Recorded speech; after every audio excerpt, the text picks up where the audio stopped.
Shalom sahabat Mitra Rema. Hari ini kita akan sama-sama mendengarkan firman Tuhan yang terambil dalam kitab Kejadian 31 ayat yang ke-54 yang berkata demikian. Dan Yakub mempersembahkan korban sembelihan di gunung itu. Ia mengundang makan sanak saudaranya, lalu mereka makan serta bermalam di gunung itu. Demikianlah firman Tuhan. Dan firman ini akan sama-sama saudara dan saya renungkan di hari ini, yang saya beri judul mempersembahkan korban sembelihan. Saudara yang saya kasihi dalam Tuhan Yesus Kristus, korban yang Yakub persembahkan di dalam ayat yang saya baca itu punya latar belakang. Latar belakangnya karena Yakub mengalami konflik yang sangat besar dengan ayah mertuanya Laban. Yakub sudah melakukan banyak hal bagi Laban 7 tahun pertama untuk mendapatkan istri, anak dari Laban, tapi Yakub ditipu. Sehingga dia harus menambah 7 tahun lagi untuk dia bekerja mendapatkan anak Laban yang kedua itu. Lalu bukan itu saja. Yakub sudah bekerja dan Allah memberkati apa yang dikerjakan Yakub sehingga ternak-ternak Laban sudah menjadi banyak.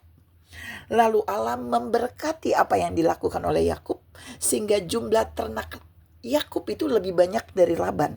Dan ayat-ayat sebelumnya di atas, Allah yang berfirman kepada Yakub untuk keluar dari rumah Laban membawa istrinya dan juga anak-anaknya. Tapi di perjalanan, Laban mengejar Yakub dan terjadilah konflik yang sangat besar ketika mereka bertemu.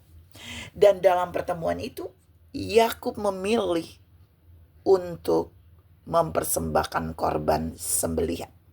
Dan saya mau share tentang korban yang Yakub persembahkan ini di gunung, di mana dia dan Laban bertemu di tengah jalan di Gilead. Dan apa yang Yakub lakukan. Ada 4 poin yang mau saya share buat saudara tentang korban yang Yakub persembahkan. Yang pertama, Yakub menyembelih ternak kambing domba yang dia punya, lalu dia mempersembahkan korban sembelihan itu di gunung itu. Yang pertama adalah dia mempersembahkan korban syukur kepada Tuhan. Jadi saat terjadi konflik, Yakub berkorban. Dia ngambil ternaknya, dia bawa korban itu, dia bangun mezbah, dan dia bawa itu kepada Tuhan. Dia bersyukur atas konflik itu. Artinya konflik itu belum membawa malapetaka bagi dia. Dia bawa korban itu sebagai tanda syukur kepada Allah bahwa konflik itu tidak membuat Yakub ada di dalam bahaya. Yang kedua, Yakub membawa korban ini kepada Allah sebagai tanda Allah bisa melihat bahwa Yakub mau mengakhiri konflik dengan mertuanya Laban. Jadi Yakub bawa korban ini untuk menyelesaikan konflik yang terjadi antara dia dengan Laban. Dia yang berkorban, saudara. Laban yang tidak adil, tapi Yakub yang berkorban. Yang ketiga, Yakub mempersembahkan korban ini sebagai tanda Yakub bersedia memulai hubungan yang baru, yang baik antara Laban dengan Yakub. Jadi di sana mereka berjanji, kalau saudara lihat baik-baik, ada perjanjian antara mereka tidak boleh saling melakukan hal-hal yang jahat lagi. Di sana Laban berjanji, lalu Yakub membangun mezbah di sana. Ada tugu yang dibangun, ada korban yang dipersembahkan sebagai tanda bahwa mereka siap memulai hubungan yang baru. Ini poin yang ketiga.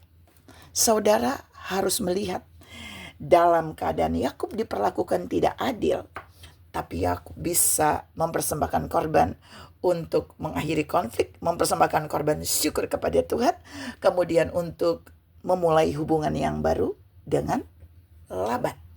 Tapi yang terakhir, kalau saudara baca baik-baik, Yakub mempersembahkan korban ini, dan setelah itu dia membagi makanan dari korban yang dia persembahkan. Ada korban yang lain, lalu dia memberi makan para keluarganya yang dari Laban.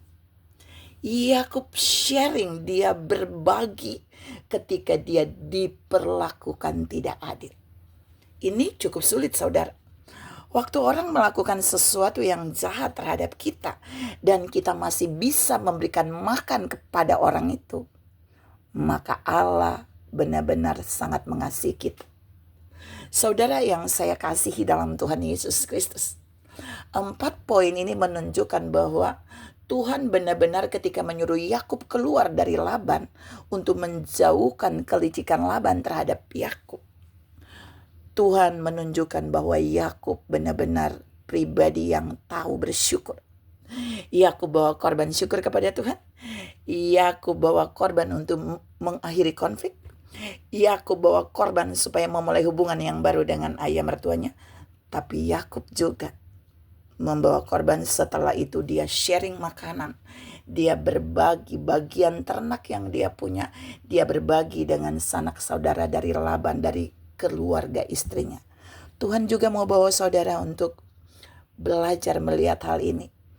Mari, di balik setiap konflik yang saudara dan saya alami, di mana orang-orang berbuat kejahatan terhadap kita, barangkali kita harus bawa korban ini kepada Tuhan. Kita bawa korban syukur kepada Tuhan. Maka Tuhan akan membuat hal-hal ajaib dalam kehidupan kita. Dia akan membela kita seperti dia membela Yakub. Kalau saudara baca baik-baik di atas, Tuhan suruh Yakub keluar dan Tuhan bilang, aku menyertai kamu. Dan Tuhan yang sama juga berjanji bagi saudara dan saya. Siapapun yang berbuat kejahatan terhadap kita, mari kita bawa korban syukur kepada Tuhan. Maka Tuhan akan melakukan hal-hal yang baik, seperti dia melakukannya bagi Yakub. Saudara lihat, seumur hidup Yakub diberkati melebihi Laban karena Yakub disertai Tuhan. Tuhan memberkati saudara berlimpah. Salam membawa korban kepada Tuhan sebagai syukur ketika kita diperlakukan tidak baik oleh orang lain. Bahkan kita bisa sharing makanan dengan mereka. Amin.